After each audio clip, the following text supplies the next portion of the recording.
Assalamualaikum warahmatullahi wabarakatuh. Kembali lagi di channel Berita Mistis. Untuk kisah kali ini masih melanjutkan dari kisah yang sebelumnya. Sebuah kisah yang ditulis oleh Restu Wira Atmaja. Sebuah kisah yang berjudul Pesugihan Keluarga Ningrat. Dan sebelum kita masuk ke ceritanya, tekan dulu tombol like video ini dan jangan lupa tekan juga tombol subscribe channel ini. Dan nyalakan juga lonceng notifikasinya agar tidak ketinggalan cerita-cerita lainnya dari channel ini. Dan buat teman-teman yang pengen membaca langsung ceritanya, nanti silakan saja kunjungi linknya yang nanti akan saya sertakan di kolom deskripsi. Dan jangan lupa di follow juga akun Twitter penulis. Dan seperti apa untuk kelanjutan kisah ini? Langsung saja kita masuk ke ceritanya.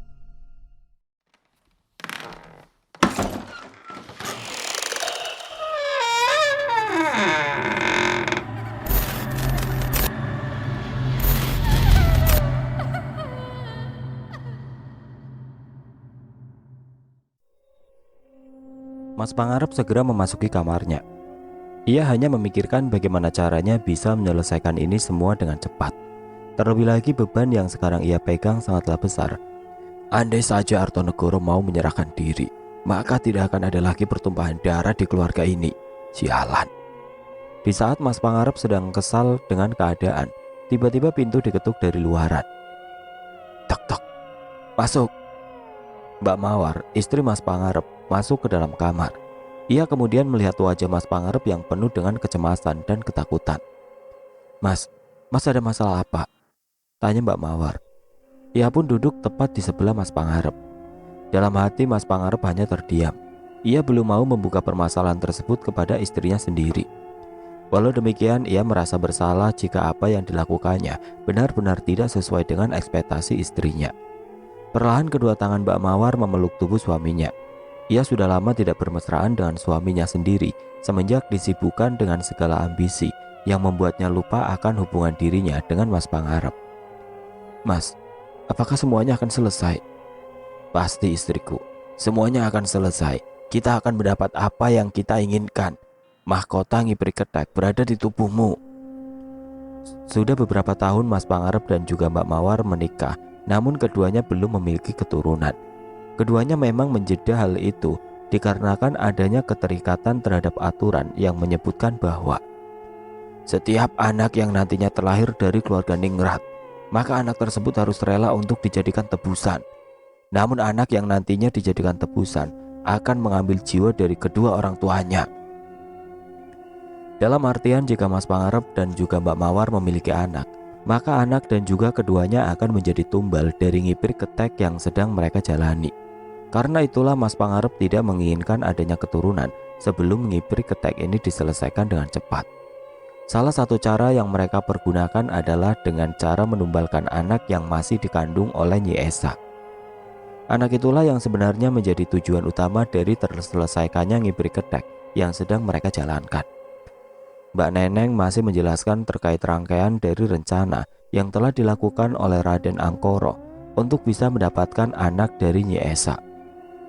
Hanya saja dirinya belum berani membuka secara jelas terkait orang yang menjadi jembatan dirinya hingga bisa tahu lokasi dari tempat Raden Artonegoro dan yang lainnya yang sedang bersembunyi. Raden Kuncoro yang memang sudah mengetahui ada yang menjanggal dari segala perkataan Mbak Neneng segera angkat bicara. Jika memang kedatanganmu hanya untuk memberikan kabar terkait serangan balik terhadap Raden Angkoro, lalu apa peranmu dan berada di pihak mana sekarang dirimu berada?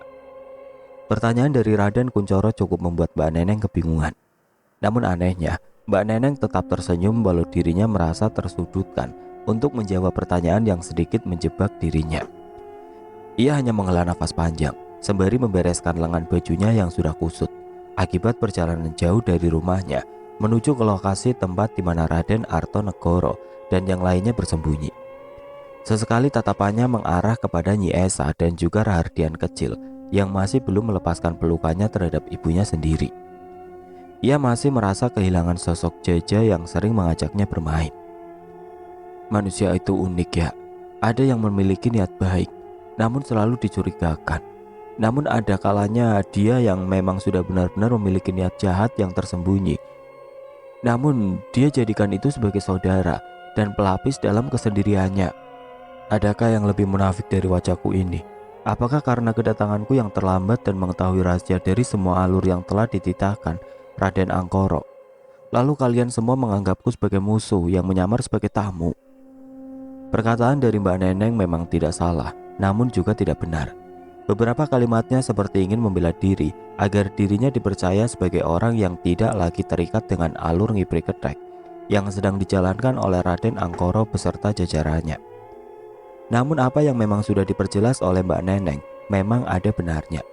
Dia sengaja memberikan rahasia yang tidak diketahui oleh Kang Waris dan juga Bapak terkait kematian Jaja yang disebabkan oleh ritual buhul tali mayit. Jelas sudah memang apa yang sudah disampaikan oleh Mbak Neneng kepada Raden Kuncoro. Semua sudah benar-benar dipaparkan dengan jelas, termasuk hal yang berkaitan dengan alat pembunuh yang sedang dimiliki oleh keluarga Brotoseno dan juga keluarga Ningrat. Mas Pangarep adalah pion dari penyerangan ini, dan ratu dari ngipri ketek ini adalah... Semua terdiam. Bapak dan yang lainnya benar-benar menunggu jawaban yang menjadi kunci utama dari ngipri ketek yang sedang dijalankan oleh keluarga Brotoseno dan juga keluarga Ningrat. Mbak Mawar. Mereka benar-benar tidak percaya akan fakta yang baru saja dipaparkan langsung oleh Mbak Neneng. Mereka ngira ratu ketek dari susunan pesugihan ini adalah Mbak Neneng.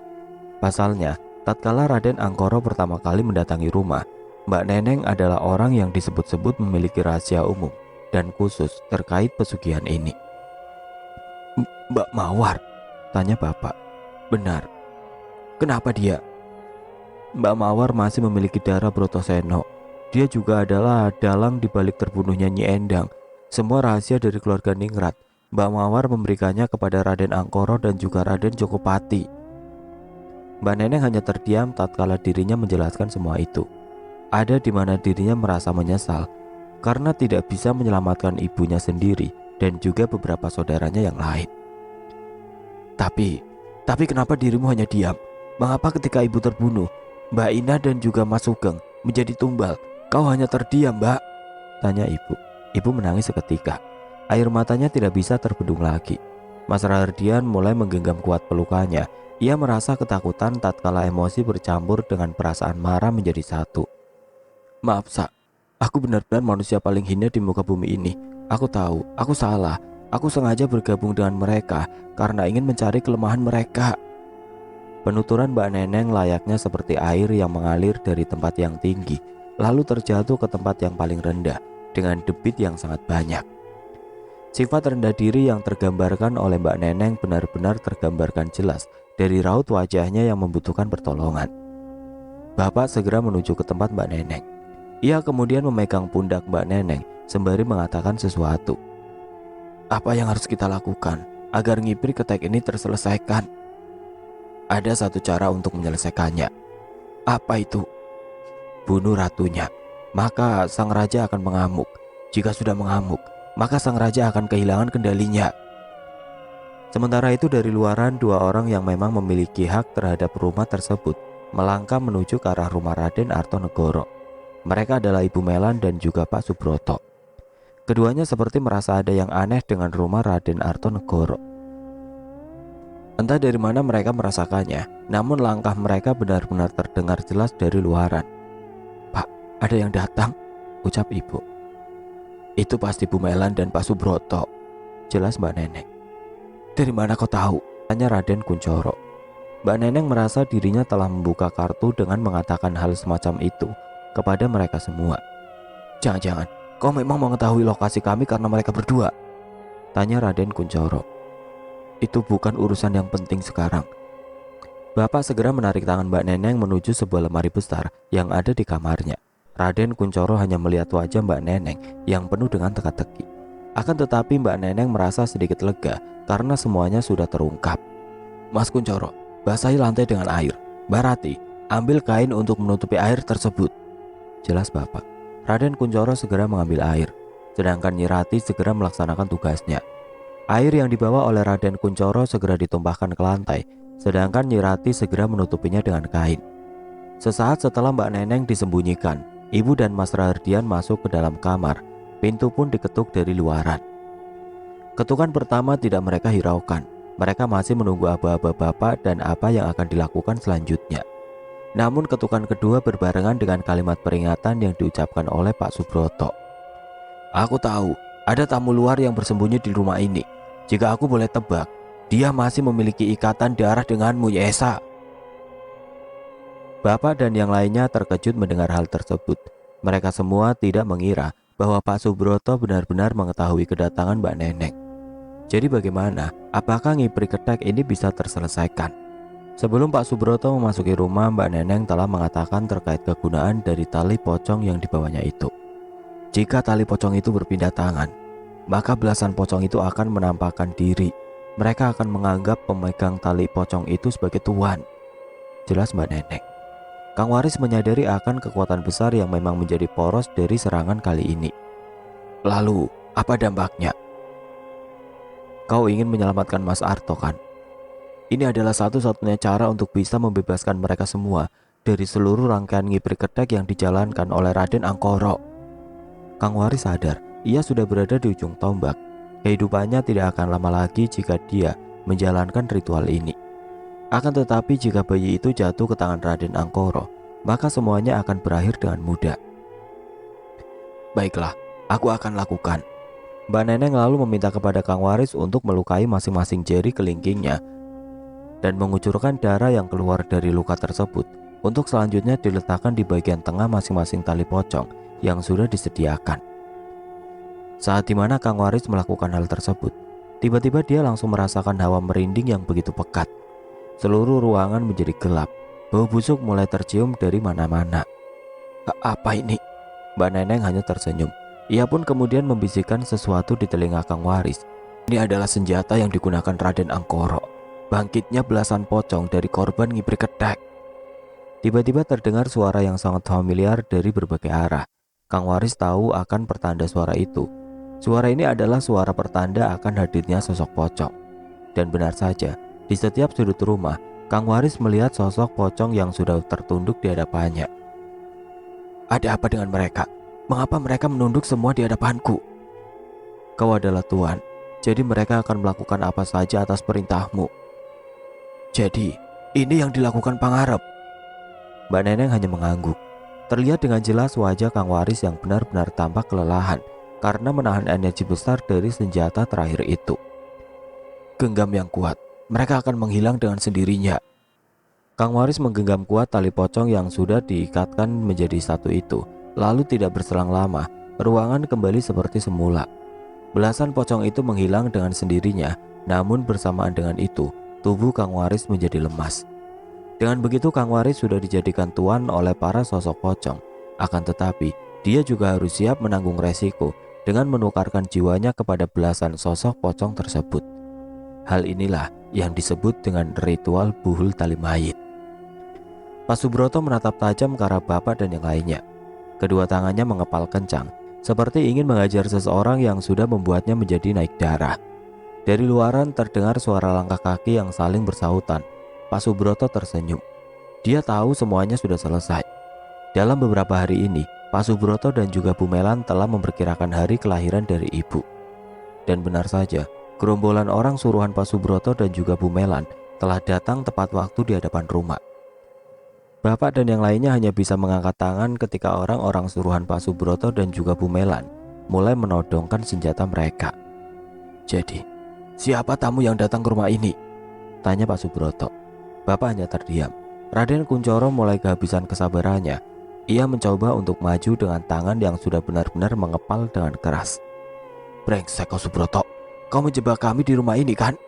Tanya Raden Kuncoro. Ritual buhul tali mayit sudah berjalan. Jadi karena itulah aku mencoba untuk mengambil langkah sendiri agar bisa menyelesaikan semua ini dengan cepat. Mbak Neneng yang masih bersembunyi di dalam lemari terkejut setelah mendengarkan perkataan dari Pak Subroto. Namun di lain sisi, Mbak Neneng tetap tenang.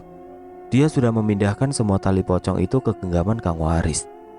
Kang Waris tidak bisa diam melihat Pak Subroto mengarahkan perintah untuk mengeluarkan tamu tersebut melalui ancamannya. Ia pun kemudian menggenggam tali pocong yang ada di dalam sakunya. Tidak berselang lama, belasan pocong muncul tepat di belakang masing-masing orang suruhan Pak Subroto dan juga Bu Melan. Jadi, kapan kalian akan mengeluarkan tamu itu dari dalam rumah ini? Pak Subroto terus mencoba untuk membujuk kepada bapak dan yang lainnya agar mau mengeluarkan tamu tersebut. Akan tetapi dari balik kamar keluar seorang wanita sembari menepukkan kedua tangannya. "Hebat sekali Pak, kau bisa mengetahui lokasiku di tempat ini," ucap Mbak Neneng. "Kenapa kau keluar?" tanya Kang Waris. Mbak Neneng pun berjalan ke arah Kang Waris. Ia kemudian menepuk pundak Mbak Neneng sembari mengatakan sesuatu dengan lirih. "Belum saatnya Kang, ikuti rencanaku. Jangan sampai dia tahu kalau tali pocong itu ada di pihak kita," ucap Mbak Neneng. Mbak Neneng meminta kepada Kang Waris untuk melepaskan genggaman tali pocong yang ada di dalam kantongnya tersebut. Mbak Neneng tahu jika Pak Subroto atau Ibu Melan tahu akan rencananya, maka semuanya akan usai dengan cepat. Dan rencana untuk mengembalikan kedudukan serta menggagalkan Ngipri Ketek akan gagal karenanya. Kang Waris mencoba untuk melepaskan genggaman tangan terhadap tali pocong tersebut. Hanya saja Kang Waris merasa tertekan di saat dirinya melihat belasan pocong sedang berada di dalam satu ruangan. Perlahan Kang Waris pun melepaskan genggaman tali pocong tersebut. Dengan sendirinya, sosok-sosok pocong tersebut akhirnya menghilang. Mbak Neneng pun mendekati Pak Subroto. Ibu Melan menatap wajah Mbak Neneng dengan tatapan yang sinis. Ia tahu jika kehadiran Mbak Neneng bukanlah tanpa sebab.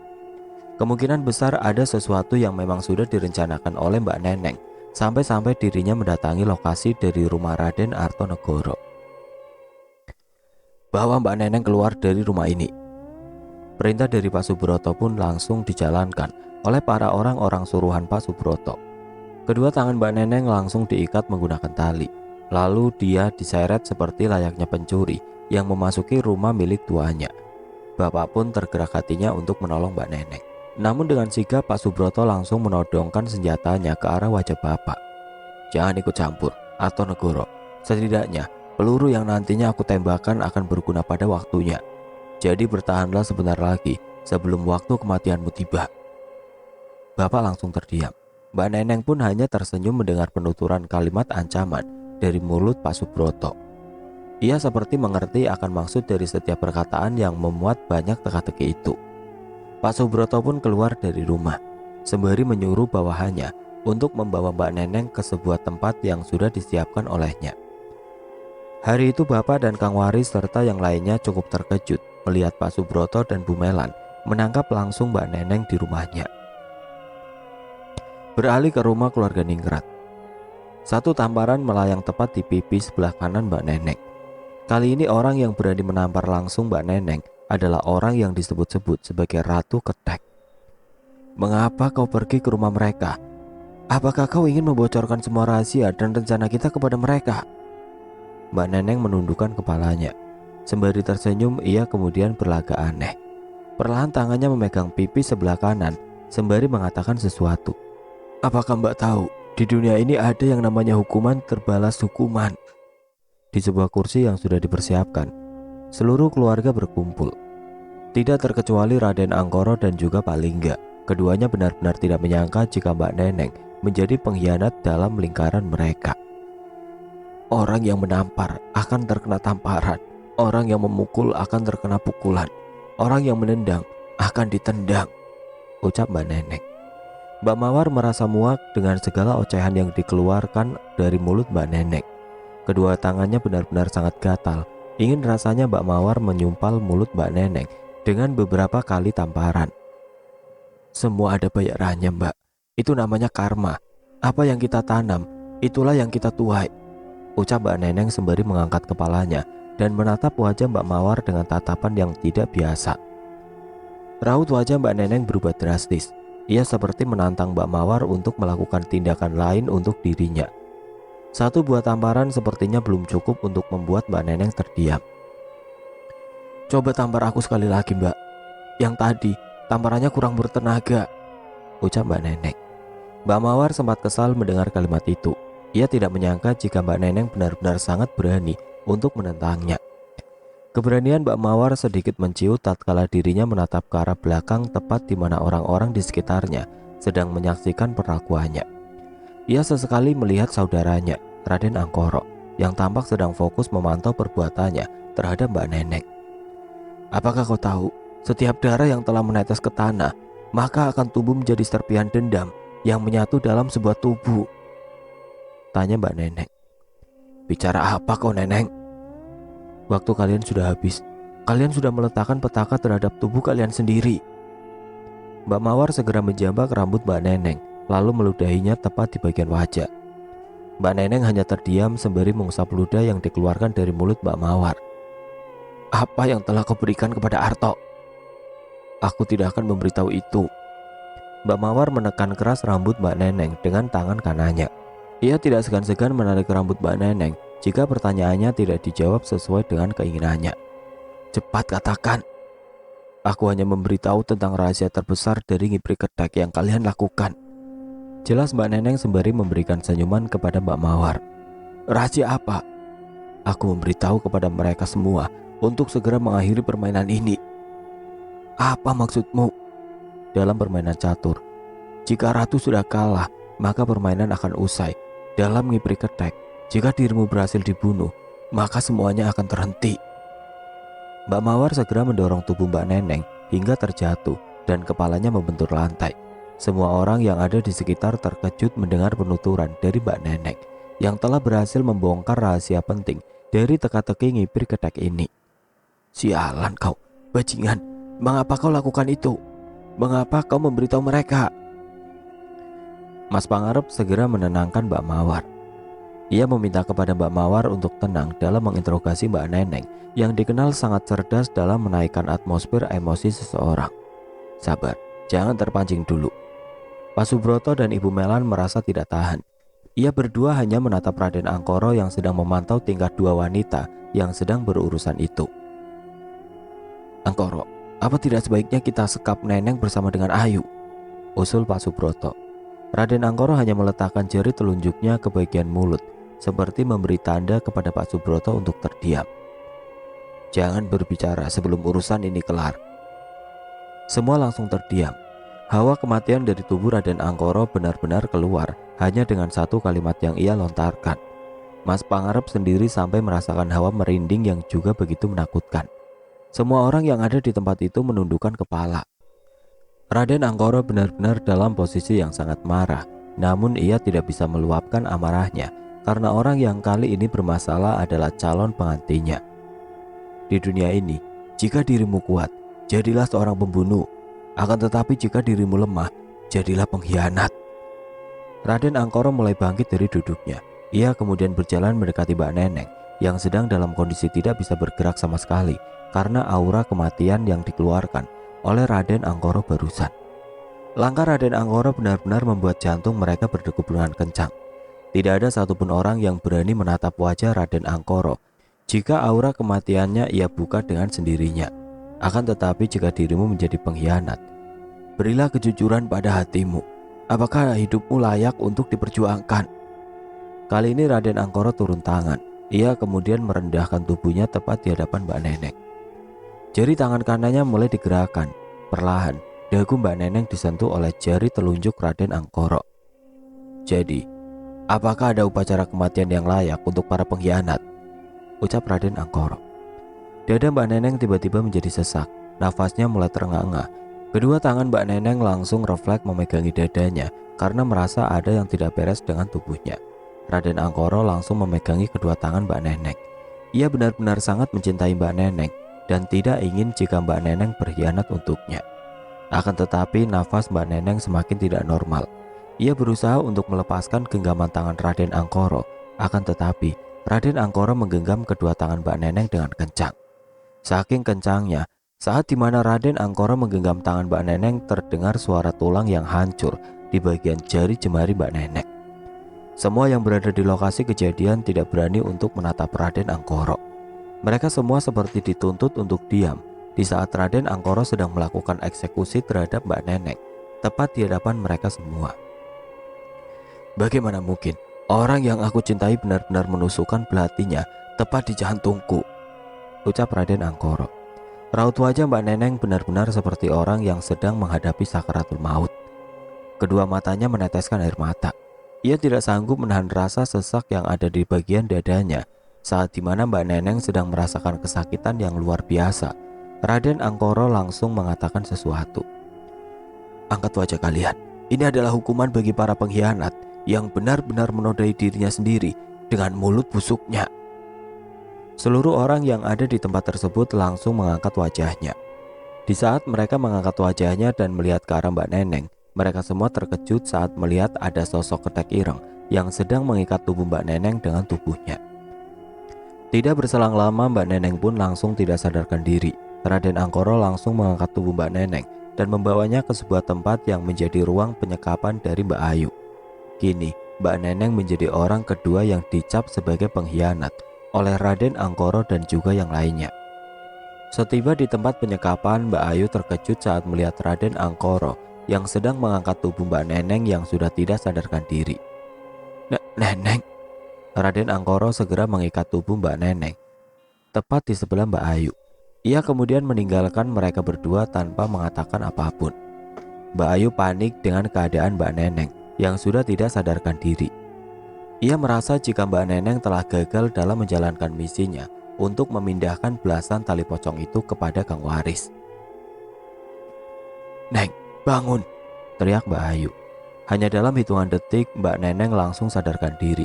Ia kemudian menghela nafas panjangnya, seperti sedang melepaskan sesuatu yang mengikat bagian dalam tubuhnya. "Neng, apa yang terjadi?" Mbak Neneng pun menangis. Ia merasa jika dirinya telah berada di puncaknya dan tidak bisa berbuat apa-apa lagi selain menyerahkan pilihannya kepada takdir. "Mbak, aku berhasil. Berhasil. Malam ini, Kang Waris menjadi tuan dari belasan pocong itu. Sebentar lagi, ngiprik ketek ini akan selesai." Mbak Ayu terharu mendengar penuturan dari Mbak Neneng. Ia tidak menyangka jika usahanya tidak sia-sia dan berbuah manis. Sementara itu Kang Waris masih terdiam di sebuah kamar kosong yang ada di rumah itu. Ia tidak menyangka jika perjalanannya sebentar lagi akan usai. Sembari memegangi belasan tali pocong, Kang Waris meneteskan air matanya. Ia sama sekali tidak sanggup untuk melanjutkan apa yang menjadi keharusannya kali ini. Kang Waris masih mengingat perkataan dari Mbak Neneng jika dirinya harus menjadi tuan dari semua takdir yang sudah berada di dalam genggamannya.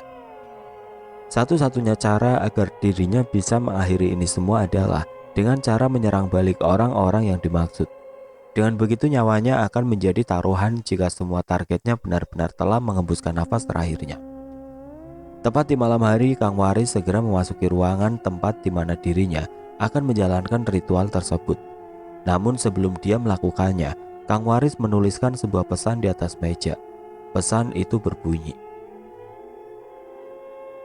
"Teruntuk Arto dan semuanya, ini adalah jalan terakhir untuk menyelesaikan ngiprik ketek.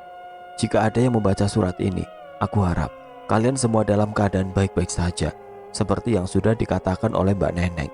Ritual ini harus dilakukan untuk mengakhiri semuanya. Akan tetapi, ada bayaran yang harus ditanggung.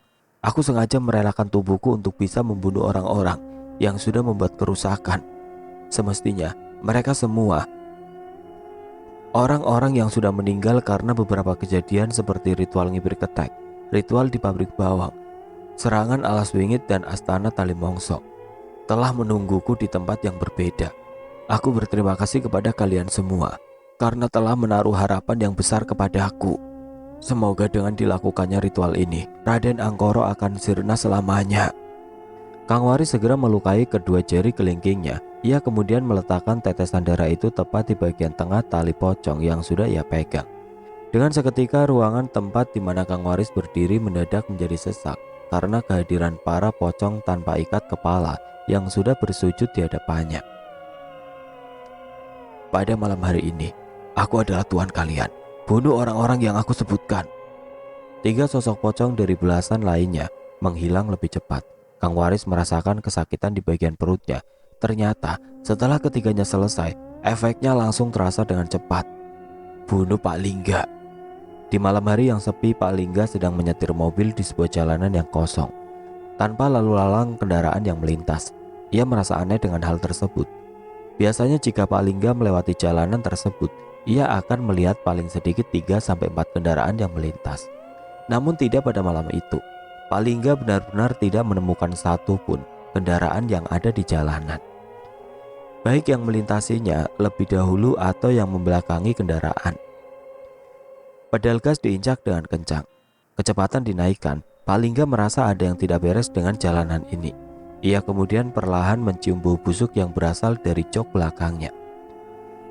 Sesaat setelah dirinya melihat ke arah kaca spion tengah, Pak Lingga terkejut di saat melihat 3 sosok pocong sedang menundukkan kepalanya tanpa ikat kepala.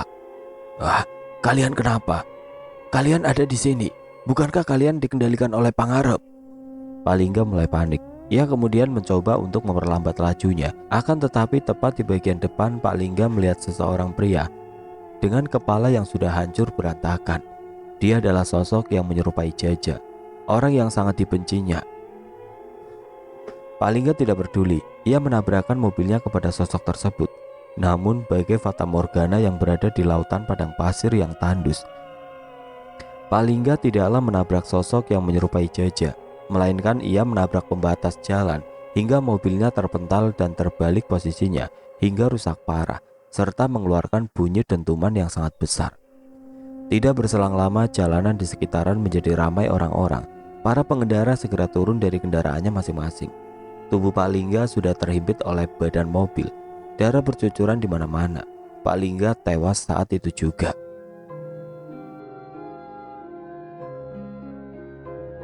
Oke teman-teman, sampai di sini dulu ceritanya. Nantikan kelanjutan kisah ini di video berikutnya. Agar tidak ketinggalan, klik tombol subscribe channel ini dan nyalakan lonceng notifikasinya. Wassalamualaikum warahmatullahi wabarakatuh.